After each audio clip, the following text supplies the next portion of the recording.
Hey there, Sharon Horne-Ellstrom here. Welcome to day 126 of our Be a Better You annual challenge. Today we are talking about step one of the SOAP framework, which I should put back there, but my she shed sign is there, which stands for what's our story or our situation, specifically with respect to the financial area that we want to improve. We picked that yesterday. I hope you picked one. If you haven't, you still have time to pick it today and jump right into the SOAP framework to start fixing and improving this area of your finances once and for all, right? Once we start on a project and get a plan and start moving forward and taking action on it, we can solve anything. So today I'm going to share a story framework with you. It's a 10-step one, which is a lot for me. I usually like to keep things really simple, but I want to share this as one of the tools in your toolbox to use. And if you've ever heard of the hero's journey, still have the cough, it reminds me of that. So I will quick run through the 10 steps, then I'll give you one example, and I'll only do one today because I've been going so long. And then our challenge today is going to be to identify what is our current financial story and situation about this specific topic. Maybe it's you got too much credit card debt. It's such a common one. It's easy to use. And so you're going to tell the story, the current story of your credit card debt 1 through 10, and then your desired story about credit card debt. And you're making up a story, right? You're telling the actual story for current, but you're creating the story that you want for desired. So to me, that's the most fun part. It's pretty easy to knock out, okay, this is what's going on now.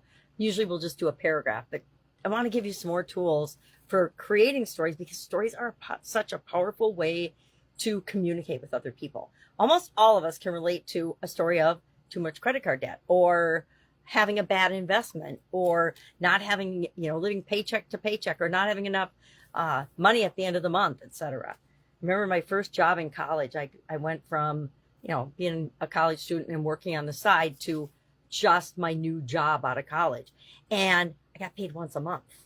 Once a month, I got paid. I was on salary. And so the money would go in the bank. And lo and behold, by about the third week of every month, I'd spent all my money because I wasn't budgeting. I wasn't doing the things I didn't know I needed to do yet in order to be successful and to be a successful adult. So I learned pretty quickly that I didn't like not having any money at the end of the month so I could go out with my friends or do something fun. So I started to plan and be a little bit wiser about that. So that was my current story back then. So all of us can relate to almost anything where it comes to especially financial struggles or challenges or stuff that comes up. All right, so what's this 10-step process? Step one is the character. Okay, well, that's always going to be you, right? The story's about you. Step two is the current struggle. What is the thing that you're struggling with? That's the problem. Step three, the guide.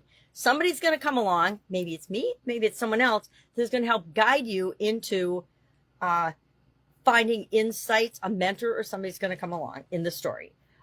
Step four, the plan. What's your strategy and action, like using the SOAP framework, to handle this situation? Step five, call to action. This is what's going to motivate you and keep you moving forward. Step six, avoiding failure. What's at stake if you don't successfully change this financial area and aspect of your life? And then step seven is achieving success, where it's the reward you want, which leads us into the current story, right? Step seven, I ran out of fingers. Oh no, step eight. Step seven was success, the reward. Step eight is transformation, meaning the shift. Guess what? Almost every problem or situation we find ourselves in requires us to have some sort of a mind shift or identity shift in order to solve that problem. If we could solve the problem with the same mindset and mentality we created it with, it wouldn't be a problem. We'd already have it taken care of. But since it is a struggle or a problem or a challenge for us because we're deciding what is, it means that we have to do something in order to change that. So the transformation, the shift happens.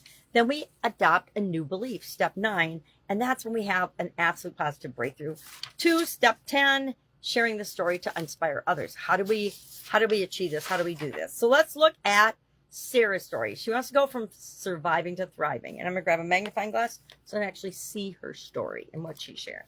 Character, Sarah, 34, single mother, working 2 part-time jobs. She's living paycheck to paycheck. So she's not only in debt, but she's living paycheck to paycheck. And she feels constantly overwhelmed by debt and uncertainty.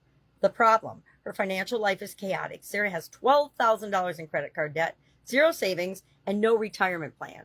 She wants stability, but doesn't know where to start. The guide enters. A friend introduced her to a personal financial podcast that recommends budgeting and tracking expenses. Good idea. Sarah begins to follow the financial education on YouTube and Instagram. The plan, step 4, she adopted a 50-30-20 budgeting rule, started using a budgeting app, and took on a weekend side hustle to create breathing room in her finances and to pay off some of that credit card debt. Step 5, call to action. Her son asked her, Mom, will we ever go on vacation? This and that emotional moment sparked her commitment to change. She's like, yeah, I want to take my kid on a vacation. All of his friends are going on vacation. She realized her why was to provide a better future for her son. Now that's very, very motivating. Step 6, avoiding failure. If Sarah didn't act, she risked deeper debt, poor credit, and emotional burnout. She knew staying stuck would eventually affect her health and her child's development. Very motivating again. Sometimes, and this is where we apply the carrot and the stick on ourselves as part of our story. 7, achieving success. Within a year, Sarah had paid off $8,000 in debt, built an emergency fund of $3,000, and began contributing to a Roth IRA. She felt empowered and in control of her finances for the first time in her life. Transformation, Sarah's mindset changed from scarcity to abundance. Again, there's always a mindset followed by a belief change. She no longer felt like a victim of her circumstances. She became the author of her own financial story. 9, the new belief was that she adopted was, I can manage money, I can build a future, I am capable. I love affirmations, and she says those to herself every day. And number 10, sharing a story. Sarah started a financial blog for single moms. Her journey inspired hundreds of women to reclaim their financial power. I really like this process. It's one of the most, or this storytelling format. It's one of the most popular. I've learned it in marketing. I've learned it in business. I've learned it in personal development. I've learned it in a lot of different places and used it in a lot of different places. And I recommend, even though it's 10 steps, try it on and see how it makes you feel, like all of our other tools. So now you're going to do this for yourself. You're going to do these 10 steps. Character is you. Problem is a financial thing, your financial situation current. And then, so we're going to do this for where we are right now. And then we're going to actually create the story of where we want to be, because that creates the gap that we are filling with the rest of the SOAP framework.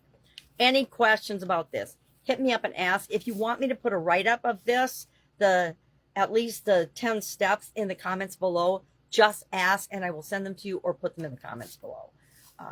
Probably so everybody can see them. That's it. That's all I've got today. If I can help you anyway, ask. Otherwise, have an awesome day. Have fun with this. This is both the facing what is and becoming aware, and creating what it is that you want and the story that you want your story to be. So this is the fun part of the process. All right. It's all fun. Have a great day, and I'll, of course, see you tomorrow.